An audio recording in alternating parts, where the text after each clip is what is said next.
Time I effed up by not going to the bathroom when I had the chance. So yesterday was my 36M birthday. My wife, 30F, and I are from Michigan, US, and decided to try something new and drove to London, Ontario, Canada.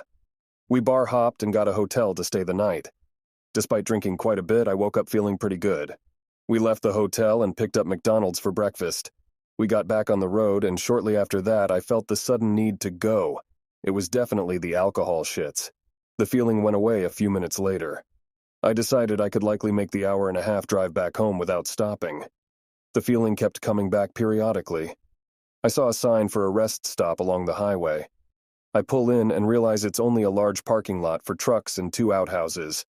It was cold, windy, and raining. I didn't have to go that bad. So we kept driving. The whole way back there were no towns and only a few exits with no restaurants or gas stations within view of the highway. We are approaching Sarnia, where we will go over the bridge to get back to Michigan. We also have to go through customs on the US side of the bridge. We pass a digital sign on the highway that says there is minimum passenger vehicle traffic at customs. I think, okay, great. We will breeze through customs, and I'll stop at the rest stop that's just on the other side of the bridge. We pull up to the toll booth at the bridge. I see a bathroom just before the tolls. I should have stopped here. What difference does it make what country I shit in? But I was stubborn and decided to just pay the toll and get on the bridge. Once you get past the tolls, you must go through US customs. It's not even possible to turn around as we are on the westbound span of the bridge. There are actually 2 spans, one for each direction. The bridge is pretty big enough that freighters can pass under it. It's still cold, raining, and even windier now that we are up high in the air. We make it about halfway over the bridge. The lane for truck traffic starts backing up. I get a little nervous, but so far our passenger vehicle lane is moving along just fine. We make it over the highest point of the bridge and start descending down. And there it is. Our lane starts back up. There is probably 100 cars ahead of us. Traffic is crawling. It looks like there is only 3 customs booths open. I immediately regret not stopping earlier. Simultaneously, my stomach starts acting up again. Only worse and more urgent feeling. I don't think I'm going to make it. Panic sets in. I don't know if it's the nervousness or me trying to hold it in. It's probably both, and I start shaking.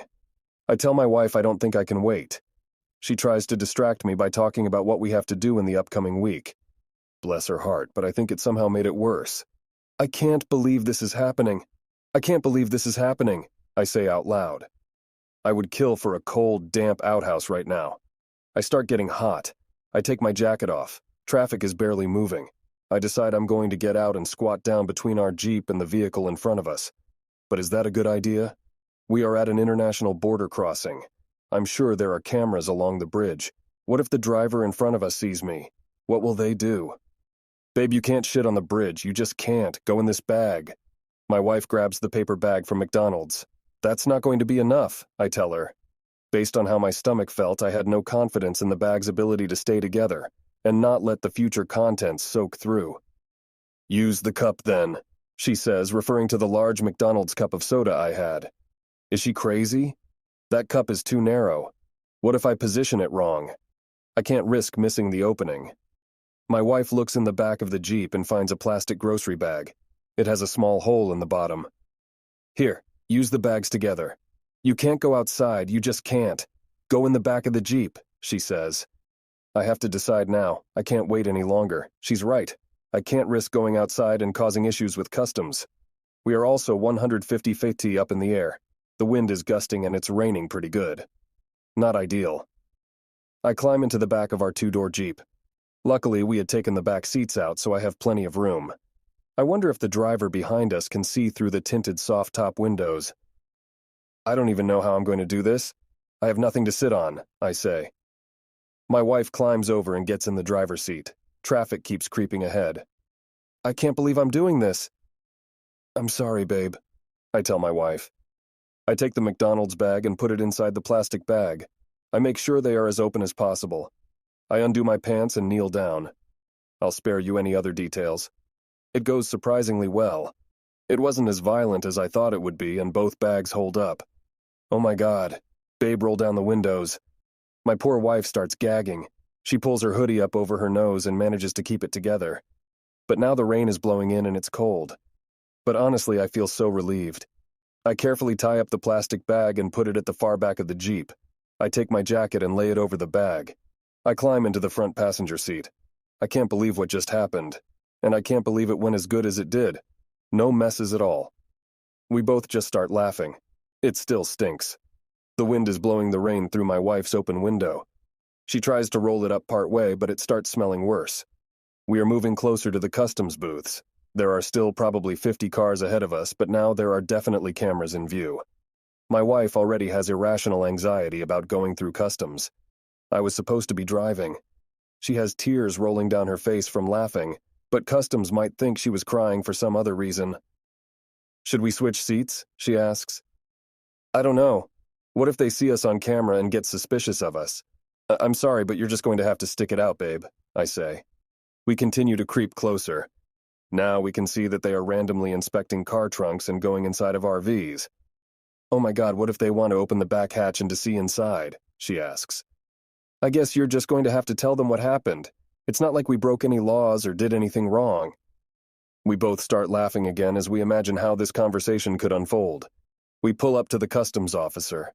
He's friendly, my wife holds it together, and we go through without any trouble. We speed up to get back on the highway. Windows down still. The wind does nothing but whip up the smell even worse. Thankfully, that rest stop was only a mile ahead and we pull in and drop of the bag.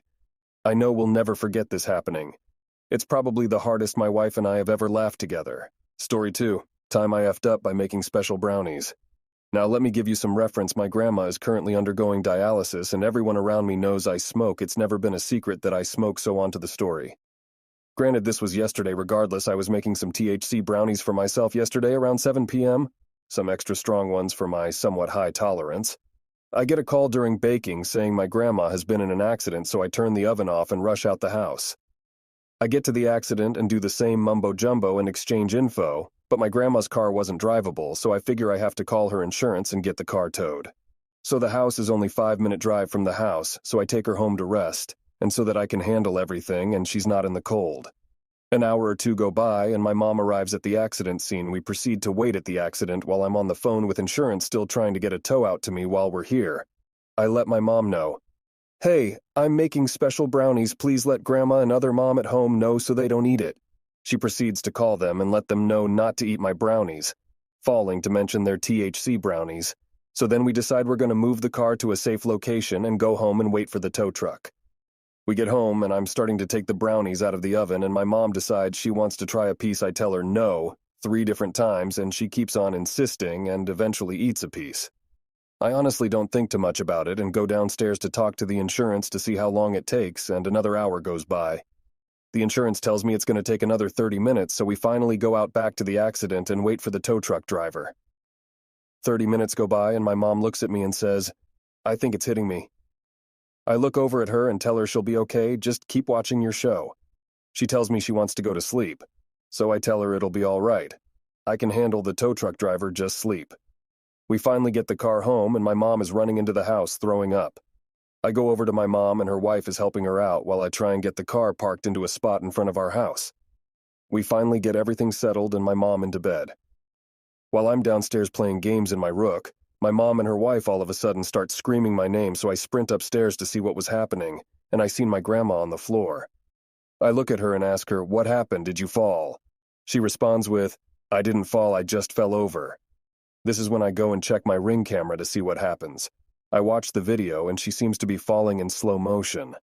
So in a panic, I take her blood pressure and make sure she didn't have a stroke. But it looked like her pulse was normal, but her blood pressure was extremely high. I call 911 to take no risk, considering she was just in an accident and she's on dialysis. The paramedics come and talk to her and she seems very out of it and not her usual talkative self.